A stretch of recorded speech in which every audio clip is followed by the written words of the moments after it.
사람의 수명이 200년도 넘어간다라고 생각을 합니다. 안녕하세요. 심재율의 사방팔방 전 세계 모든 주제를 가지고 얘기를 하는데, 오늘은 사람이 정말로 젊어질 수 있느냐, 이런 얘기를 좀 해보겠습니다. 우리 고PD는 사람이 몇 살까지 살 수 있다라고 생각하세요? 80세? 80세, 예, 80세는 이미 좀 달성이 된 목표이고, 지금 우리나라 남녀의 평균 수명이 78세, 뭐 80세 가까이 됩니다. 그러면 이 평균 수명이라는 것이 이 100년 전으로 따지면 거의 두 배가 늘어난 거예요. 그렇기 때문에 앞으로 또 수명이 계속 늘어나서 지금으로부터 또 두 배가 늘어난다 해도 하나도 이상하지 않다는 얘기죠. 저는 개인적으로는 사람의 수명이 200년도 넘어간다라고 생각을 합니다. 살아있을 때는 그런 일이 벌어지지 않겠죠. 사실은 여러분들도 잘 알다시피 그 환갑이라는 게 있잖아요. 환갑이 되면 잔치를 해주지 않습니까? 야, 60세까지 살았네 이래가지고 잔치를 해주고, 이제 이러다가 이제 환갑이 조금 지나면은 이렇게 이제 사람의 수명이 다해가지고 이제 천국으로 이렇게 또 가는 거 아닙니까? 그러나 지금 요새 누가 60세가 됐다고 환갑 잔치 하는 사람 별로 없잖아요. 60세가 돼도 너무나 젊고 앞으로 살아갈 일이 더 많기 때문에 환갑 잔치라는 거는 이제 점차 사라지고 있는데, 다시 말해서 수명이 계속 이렇게 늘어나고 있다는 얘기죠. 그리고 늘어나는 걸 우리가 직접 보고 있어요.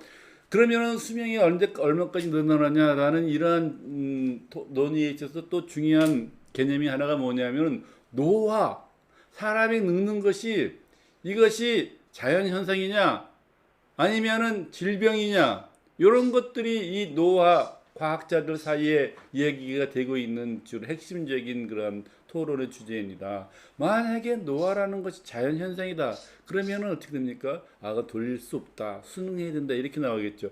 그러나 노화가 질병이다, 질병이다라고는 어떻게 됩니까? 질병이면 고칠 수가 있다, 이렇게 되는 거예요. 그래서 이제 지금까지는 이제 노화는 자연현상이라는 의견이 우세했지만, 점차 노화는 질병이다라는 그런 의견이 우세해지고 있어요. 노화가 질병이기 때문에 다양한 방법으로 치료가 가능하고, 그래서 수명이 늘어난다는 이런 한 가지 또한 근거가 되겠죠. 이제 노화를 방지하는 연구가 많이 일어나고 있는데, 최근에 아주 예상하지 못한 연구 결과가 나온 게 있어요. 이제 미국의 그 그레이 파히라는 박사가 있어요. 이 사람은 노화 방지 치료 전문가인데, 이제 이 사람이 9명의 이제 이렇게 그 사람을 데려다가 1년 동안 성장 호르몬, 그 다음에 두 가지 당뇨병 약, 이 세 가지를 다 이렇게 복용을 시켰어요. 세 개 다 약국에서 살 수 있는 이런 것이죠. 새로운 약을 한 게 아니라. 그래서 1년 뒤에 딱 해놓은 다음에 이제 뭐 부작용도 없이 잘 진행이 됐단 말이에요. 그리고 실험을 다 끝난 다음에 이제 이 파이 박사가 갑자기, 야, 혹시 이 생물학적 나이를 한번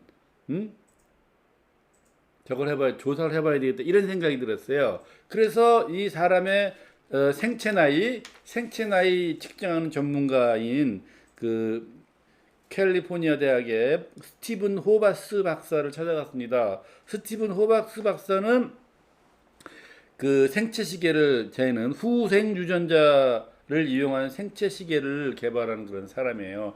후생 유전자를 이제 이렇게 재서 생체 시계가 나이가 얼마가 되는지 이걸 본다는 얘기죠. 그래서 호박스 박사를 찾아가서 두 사람이 이렇게 9명의 생체 나이를, 후생 유전자를 이용한 생체 나이를 측정을 했어요. 그랬더니 어땠느냐? 너무나 놀라운 결과가 나온 거예요. 뭐냐면은 그 9명의 나이가 1.5세가 젊어졌어. 1.5세. 이게 정체만 됐어도 대단한 건데 1.5세가 젊어졌다는 얘기예요. 그러니까 1년 동안 이미 1년이 지난 시간이 있는데 1.5세가 젊었으니까 2.5세가 젊어졌다라고 이렇게 발표를 하는 거죠. 그래서 두 사람이 깜짝 놀란 거예요. 야, 이거 뭐 별 약도 아니고 약국에서 파는 약 먹었는데 어떻게 2.5세가 젊어지느냐? 이래가지고 국제적인 저널에 이 라이프라는 국제적인 저널에, 이 라이프가 아니라 에이징이라는 그 국제적인 저널에 논문을 냈단 말이에요. 제가 그냥 어느 의사가 한마디 했다라고 하면은 이렇게 하지는 않는데, 논문을 냈다는 거는 그 분야의 전문가들이 다 피어 리뷰 했다는 얘기거든요. 야, 저는 실험 제대로 됐느냐, 믿을 만한 이거 다 봤다는 얘기거든요. 그래서 1차적으로 세계적인 전문가들의 관문을 통과했기 때문에 논문으로 나오는 거거든요.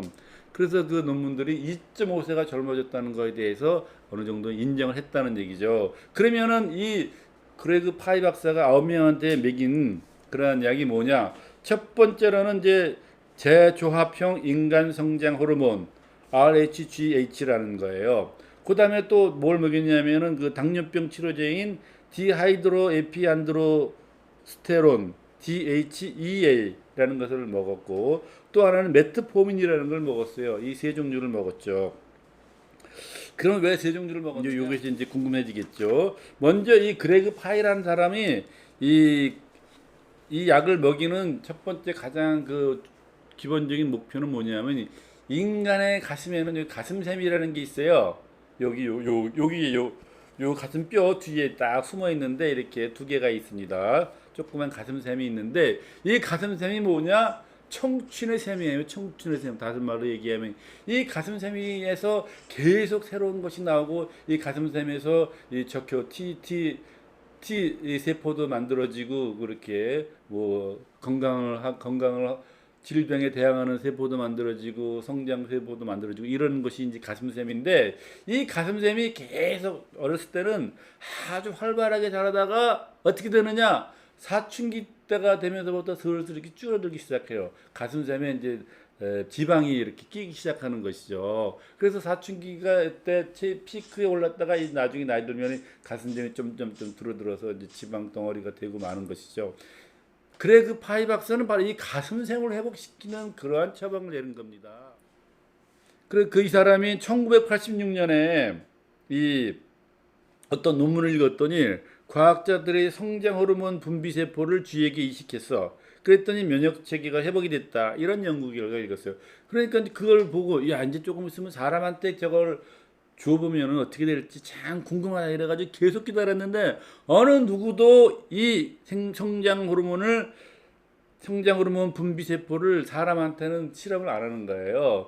그러니까 기다리다 못하가 이 그레그 파이 박사가 자기 자신한테 주기 시작한 거야.